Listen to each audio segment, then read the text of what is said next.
大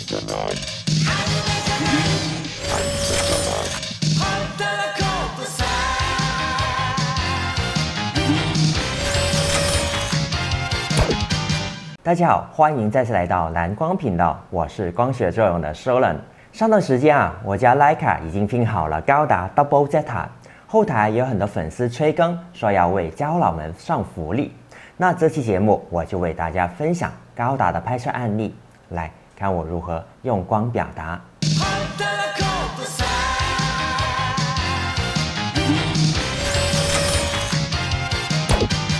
高达的拍摄，未来的科技感，自然联想到结合 RGB 灯效来提高战斗力。在这次灯光的营造上，大家猜猜看，我一共用到了多少盏灯？3、4、5。先给大家看最难猜的部分，这次的眼神光用到蓝光的5C 小灯，调成黄光，再拉了一条细长的光纤导管，直达高达大脑，当然是以去掉脑后盖为代价。光纤对光够不够正，直接影响到眼神光的亮度。接下来灯光由打岩浆的底光、背景光、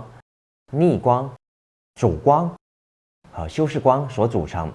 地上的熔岩营造用到蓝光的 Forza 60C， 全色于 RGB 灯，调整到红色，从桌底向上打出熔岩热度爆表的红光，但又找真实的熔岩图片，感觉红光配合红色的岩浆层次感不够强，而且岩浆应该是带黄色的火焰感的，所以我们尝试将底光从红色调成橙黄色，希望熔岩更趋于真实。接下来打背景光，调整到稍泛蓝的色调，打到背景上。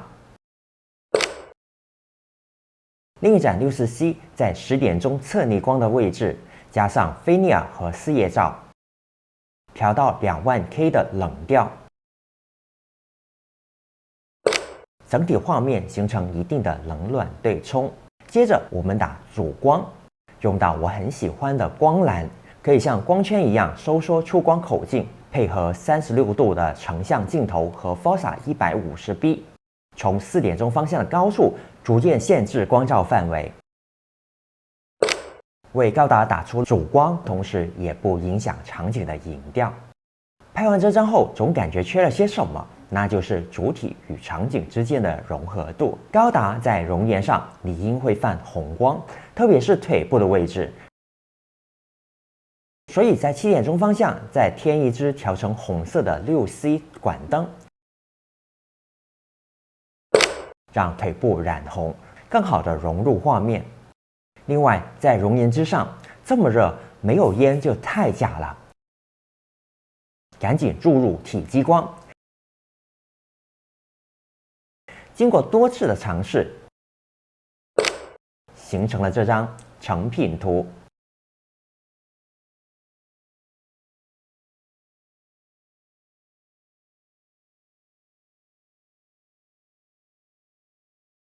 而接下来让高达动起来的效果，首先将底灯 60C 设置成颜色循环光效，获得岩浆一闪一闪的感觉，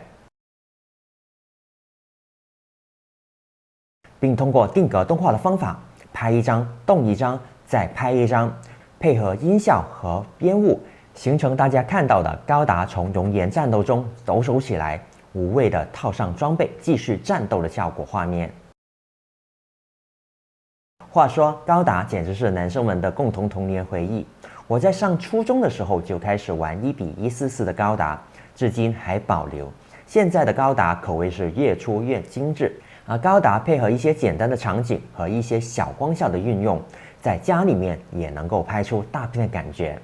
好了，以上就是本期节目的所有内容。若学到的，还望能够多多的点赞、投币、收藏、转发，这是对我持续更新莫大的动力。那我们下期再见。